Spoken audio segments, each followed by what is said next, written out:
आजको यो भिडियोमा चाहिँ हामी Nubia Neo 5 भन्ने फोनको बारेमा कुरा गर्न चाहँदैछौँ, जसमा आज तपाईहरुले 6050 mAh को ब्याट्री, 45 वाटको फास्ट चार्जिङ स्पिड, एउटा राम्रो खालको कुलिङ सिस्टम, अनि यसमा तपाईले गेमिङ ट्रिगरहरु पनि पाउन सक्नुहुन्छ, 8GB लाइटहरु र एकदमै राम्रो खालको फिचर्सहरु तपाईले यो फोनमा पाउन सक्नुहुन्छ।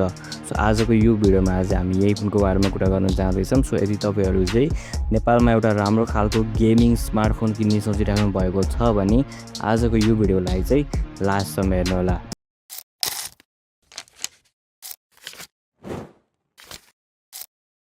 सबभन्दा सुरुमा चाहिँ यो फोनको प्राइसको बारेमा कुरा गरौँ। यसको 8GB र 256GB स्टोरेज क्यापेसिटी भएको भेरिएन्टलाई तपाईले नेपाली मार्केटमा मात्र 56,000 मा चाहिँ किन्न सक्नुहुन्छ। यो फोनको डिजाइनको बारेमा कुरा गर्नु पर्दा यसमा चाहिँ तपाईहरुले तीनटा कलर अप्सनहरु पाउन सक्नुहुन्छ, एउटा ब्ल्याक, एउटा सिल्भर र एउटा गोल्ड। अनि यो फोनको डिजाइन चाहिँ तपाईको पुरै गेमिङ रिलेटेड रहेको छ, गेमिङ टाइपको डिजाइन चाहिँ तपाईले पाउन सक्नुहुन्छ। यसमा 8GB लाइटिङहरु छ, सबै कुरा चाहिँ तपाईको गेमिङ टाइपको लुक्समा बनेको छ। तपाईको क्यामेरा मोडल पनि तपाईको गेमिङबाटै इन्स्पायर भएर बनेको हो, अनि एकदमै फ्ल्याट टाइपको फ्रेम तपाईले चाहिँ यो फोनमा पाउन सक्नुहुन्छ। सो यो डिजाइन चाहिँ तपाईको यो फोनमा एकदमै साइबर टाइपको, एकदमै गेमिङ टाइपको रहेको छ। यो फोनको डिस्प्लेको बारेमा कुरा गर्नु पर्दा यसमा तपाईले 6.8 इन्चको आइपीएस एलसीडी प्यानल डिस्प्ले पाउन सक्नुहुन्छ, 120 हर्ट्जको रिफ्रेश रेट छ, अनि 1000 निट्स सम्मको तपाईले ब्राइटनेस पनि पाउन सक्नुहुन्छ। सो डिस्प्ले चाहिँ ओभरअल एकदमै राम्रो रहेको छ। यसमा तपाईले 550 हर्ट्जको टच स्याम्पलिङ रेट पनि पाउन सक्नुहुन्छ, जसले गर्दा गेमिङ चाहिँ तपाईको एकदमै स्मुथ हुन्छ। यो चाहिँ डिस्प्ले तपाईको एमोलेड डिस्प्ले हैन एलसीडी डिस्प्ले हो, त्यही पनि तपाईलाई चाहिँ त्यस्तो खासै के फरक पर्दैन। यसमा चाहिँ तपाईले गेमिङ चाहिँ मजाले गर्न सक्नुहुन्छ। 120 हर्ट्जको रिफ्रेश रेट रहेको छ, जो कि एकदमै राम्रो कुरा हो। सो यो फोनमा गेमिङ तपाईको एकदमै बवाल हुन्छ। अब परफर्मेन्सको बारेमा कुरा गर्नु पर्दा 8GB RAM, 256GB storage capacity तपाईले पाउन सक्नुहुन्छ। सो यसमा चाहिँ तपाईले चाहिँ PUBG, Call of Duty, Free Fire, Mobile Legend जस्तो गेमहरु चाहिँ एकदमै मजाले खेल्न सक्नुहुन्छ। यसमा कुलिङ सिस्टमहरु पनि छ, एकदमै राम्रो खालको गेमिङ टाइपको फिचर्सहरु तपाईले पाउन सक्नुहुन्छ, जसले गर्दा गेमिङ चाहिँ तपाईको एकदमै इम्प्रुभ भएर जान्छ। यसमा खासै त्यस्तो हिट पनि हुँदैन हैन, अनि यसमा कुलिङ सिस्टम जुन छ त्यसले चाहिँ तपाईको चाहिँ ओभरअल परफर्मेन्स चाहिँ मेन्टेन गरेर राख्छ, हिटलाई चाहिँ मेन्टेन गरेर राख्छ, जसले गर्दा तपाईको गेमिङमा चाहिँ केही पनि त्यस्तो डिस्टर्ब हुँदैन। तपाईले चाहिँ एकदमै आरामले चाहिँ यो फोनमा गेमिङ गर्न सक्नुहुन्छ।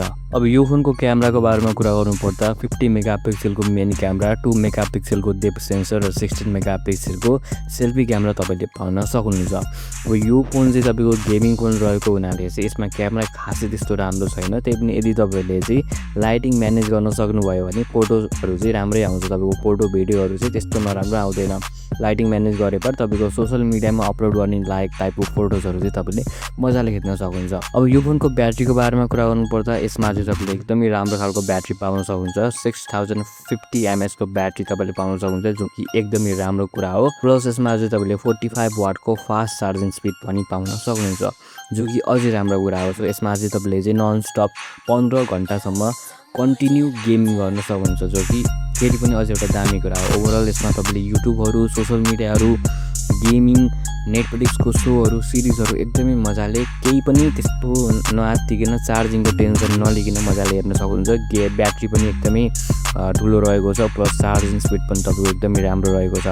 सो ओभरअल ब्याट्री त यो फोनको चाहिँ एकदमै बवाल नै हो हैन, एकदमै मोन्स्टर नै हो भन्दा केही फरक पर्दैन। अब यो फोनको सफ्टवेयरको बारेमा कुरा गर्नु पर्दा यसमा तपाईले एन्ड्रोइड 16, माइओएस 16 पाउन सक्नुहुन्छ, 2 वर्षको एन्ड्रोइड अपडेट र 5 वर्षको सेक्युरिटी अपडेट तपाईले पाउन सक्नुहुन्छ। अनि यसमा चाहिँ तपाईले 5G कनेक्सन, हेडफोन ज्याक, इसिमको support, side mounted fingerprint scanner, अनि एकदमै राम्रो खालको स्पिकरहरु पनि पाउन सक्नुहुन्छ। तर यो फोनमा चाहिँ केही कमी कमजोरीहरु पनि रहेको छ, जस्तै क्यामेरा एभरेज छ, एमोलेड डिस्प्ले हैन एलसीडी डिस्प्ले हो, प्रोसेसर त्यति खासै राम्रो छैन हैन, अनि यसमा तपाईले HD+ मात्र रिजोल्युसन पाउन सक्नुहुन्छ। सो यो फोन चाहिँ गेमिङको फोन हो हैन। सो यदि तपाईहरुलाई चाहिँ एकदमै सस्तो त नभनौँ, ठिक्कको रेन्जमा एउटा राम्रो खालको गेमिङ फोन, जसमा ब्याट्री एकदमै राम्रो होस्, ट्रिगरहरु पनि छ यो फोनमा हैन। ट्रिगरहरु यदि चाहिएको छ भने यो फोन एकदमै राम्रो हुन्छ। प्लस 8GB लाइटिङ भयो, कुलिङ सिस्टम भयो, एउटा युनिक टाइपको डिजाइन चाहिएको छ भने यो फोन चाहिँ तपाईको लागि एकदमै राम्रो हुन्छ। यदि तपाईहरुलाई चाहिँ अलिकति नेक्स्ट लेभलले गेमिङ गर्छु भन्ने यदि छ भने यो फोन नकिन्नु होला। गेमिङको लागि बनेको भए पनि यो फोन खासै राम्रो लागेन मलाई। अरु बाँकी क्यामेराहरु चाहिएको छ, फोटोजहरु खिच्न मन लाग्छ भने चाहिँ यो फोनलाई हेर्दै नहेर्नु हुन्छ। सो यदि तपाईँलाई किन्नै मन लागेको छ, एउटा युनिक डिजाइन चाहिएको छ, आरजिबी लाइटिङहरू, ट्रिगरहरू चाहिएको छ भने यो फोन चाहिँ एकदमै राम्रो हुन्छ। बाँकी यदि भिडियो राम्रो लाग्यो भने चाहिँ लाइक, सेयर र सब्सक्राइब गरिदिनु होला।